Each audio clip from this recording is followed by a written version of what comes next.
This interview is for information only and should not be considered as investment advice or a recommendation to buy shares in the company featured. Welcome to this StockBox interview.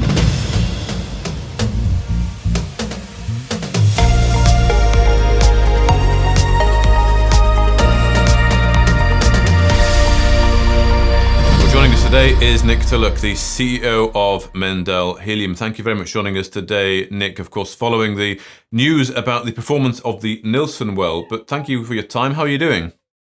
Yeah, I'm very well, thank you, Mark. How are you? Yeah. Good, thank you, Nick. Very, very good. So, of course, I saw the RNS this morning, and I just want to bring up the chart that we see here on the screen that was a part of the RNS here. So, production capacity exceeding or surpassed, as you say, 100 MCF per day, increasing by 2 MCF per day, ranked in the top 1% of the producing wells in the Hugoton Gas Field. And that's not your statement, is it? That's from Scouts Energy. So, just tell us about the performance of this well. Yeah, of course. So what you'd expect from a well that's been fracked is you'd expect a big spike in production and then a tail off. And you can almost see that sort of halfway through the graph where the well was shut in for a period of time where the weather was bad. You can see that production shot up as soon as the well was reopened. That's what you'd expect after a frack. And then you'd expect it to gently tail off as pressure decreases. What we had was almost the exact opposite. So when we fracked the well, and this was the second frack on Nilson, when we fracked it, initially there was almost no production. And you can see that the graph starts pretty much at zero. So the first thought was, what have we done? We have completely destroyed the well. But as you can see from the graph, production began to build fairly steadily and has continued to build over the 10 weeks since Nilson has been in production.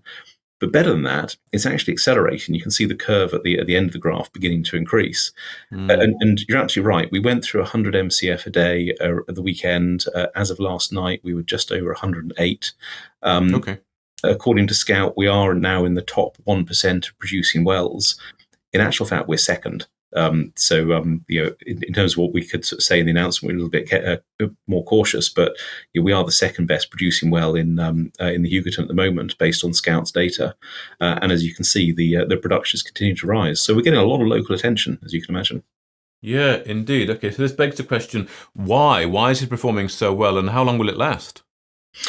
I can probably give a better answer to the first part of the question. We've gone into what's called the Tawanda, and we put a little bit of description in this morning's announcement about that. There are several different zones within the Hugoton, and conventional wisdom will say, don't go too deep, don't go into the water, stay where the gas is dry, and you'll get okay production, but you have to deal with the water. We've gone the other way. We've gone deep, we've gone into the water, we've gone into the Tawanda. And what we're seeing is that the Tawanda, which is relatively untapped because previous operators in the Hugoton have quite sensibly stayed in the middle of the field, they've not gone too deep. Why would they need to? But now with modern technology and a bigger and a stronger frack, we've gone a little bit deeper. We have hit water, so we are taking water off the well at the moment. And maybe that's the answer to your second question. The peak will probably come when the water starts to decline. So at the moment, we're still seeing pretty high levels of water which we're taking off, but we're still seeing the gas come up. So probably the sign that we've hit the top is when the water starts to decline. But at the moment, as you can see from the graph, we're still going up. Okay, so when you talk about in the RNS about showcasing the potential for significant gas and helium production using unconventional methods, this is what you're talking about. It's going deep into that area there, which has really not been explored, really. Yeah, it's exactly that. There's a little quote I had in a presentation a while back from someone in Kansas who said to me, "You've rediscovered the gas field." I've rather enjoyed that quote. And what he means by that is that we're in the same gas field. We're taking the same gas and helium out, but we've done it slightly differently. We're in what's called the transition zone. So we're on the eastern edge of the Hugoton. This is where the reservoirs start to hit the water table, but it's also where the reservoirs haven't been accessed quite as much over the years. I mean, the Hugoton has been producing for some 90 years. It's been absolutely prolific across sort of the North American sort of gas markets. It's still got many, many years of life in it. But what we're demonstrating is that there's a new way of accessing the gas, accessing the helium in the Hugoton. And Nilson has become that blueprint for what we'd like to do going forward. Okay, well, that, of course, begs the next question, that blueprint then. How do you plan to sort of replicate the success at Nilson? Well, I think by looking at the similar zone and the similar area, I mean, Nilson is quite tight rock, and what we've established is that tight rock, that Towanda reservoir, responds well to a frac, a big frac, and we put a bit of data in the announcement as to how big that frac was. This is not sort of new technology across North America. People frac regularly. There are very substantial fracs quite regularly in North America, but not so much in this region. And I think that's the interesting bit. And I wanted to get the 1% comment into the announcement just to demonstrate that what we're doing really is getting people to sit up and take notice in Kansas. This is not just another well. And bear in mind, the Hugoton's got over 7,000 wells. So this is not just another well. This is a well that's performing very unusually, and it's increasing in production, well, literally by the day. Wow. So you're still that sort of quirky, strange British guy going and dealing with the Americans there on the ground, and you sort of rediscovered the gas field. I mean, this is pretty significant, Nick. I mean, you said in the RNS that the Nilson well generates $102,000 annually with the potential to exceed $300,000 at higher production rates. I mean, just tell us a bit about your strategy now for the Hugoton field as we sort of look towards the end of the year. What does Q1 look like for your strategy in this area? So, as you know, we have a farm-in agreement with Scout. So we have the right to drill across 161,000 acres of Scout's land. All of that land is within the Hugoton. All of that land is within their gathering system, so we can access their infrastructure to send our gas and our helium to the Jayhawk processing plant, and that's consistent with Nilson as well. What Nilson has shown us is that there is maybe a different way to access the Hugoton Gas Field than that conventional simple vertical well, stay clear of the water, take out the gas, and don't get into any trouble. We've deliberately gone into that water level, gone into that Towanda zone, and what we've proved is that not only can we get gas out, but we can get a lot more out than the other wells. And again, that's back to the 1% comment. So we're not going to drill across 161,000 acres, but we are going to take advantage of the land that we think is more prospective. And the very clear signpost that Nilson is giving us, and this was in this morning's announcement, is that we want to do more Nilsons. So within that transition zone that is included in the Scout farm out, we want to do more Nilsons. And look, they're all going to perform differently, and that's the beauty of geology. But what we've shown is that the technique that we've employed is capable of producing a very significant well. And we're still on the train. We don't yet know when Nilson's going to stop.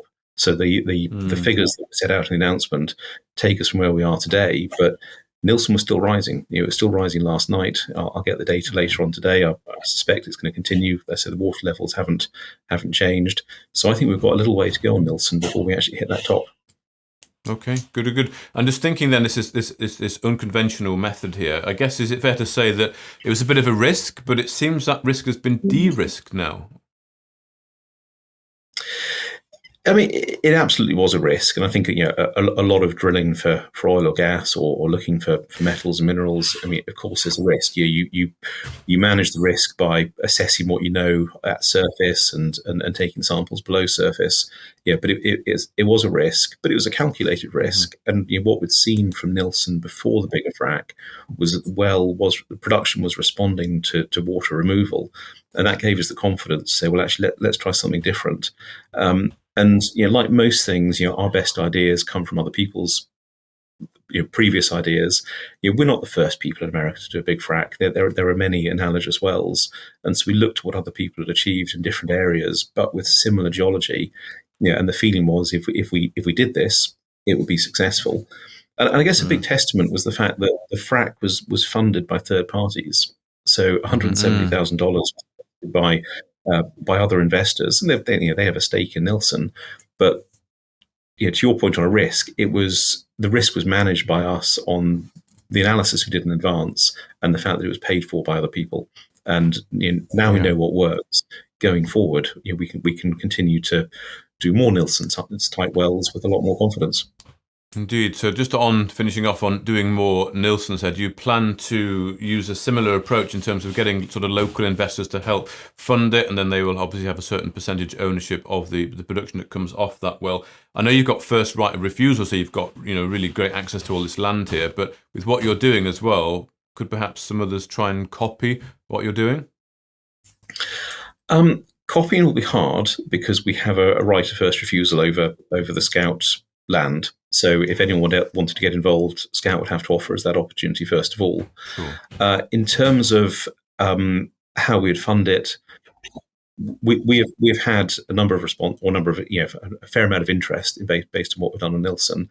As you saw, from Nilson, we did actually get third parties involved. As Nilson continues to perform well, and sits as one of the most productive wells in the Hugoton, naturally people are showing a lot of interest in what we've got. We even have a Kansas bank has expressed a little bit of interest in lending. Now we don't know what the terms would be and how much they would offer, but we're getting to the stage where we've got quite a number of different options we can put in place for funding that farm out. We have an obligation to drill 25 wells in the next 15 months. We'll look to do as many of those as possible as Nilson style. And one of the ways we structure the farm out is that people can farm in to our agreement with Scout. So we don't have to do it all ourselves. We can partner up with people. Okay, good. Well, I guess next year, then, as we go into 2025, we can expect to see more information on, of course, the wells performing, the other wells, of course, you've got in Mendell. But yeah, plans to drill those sort of 25 wells over the course of the next 15 months, and indeed different funding options.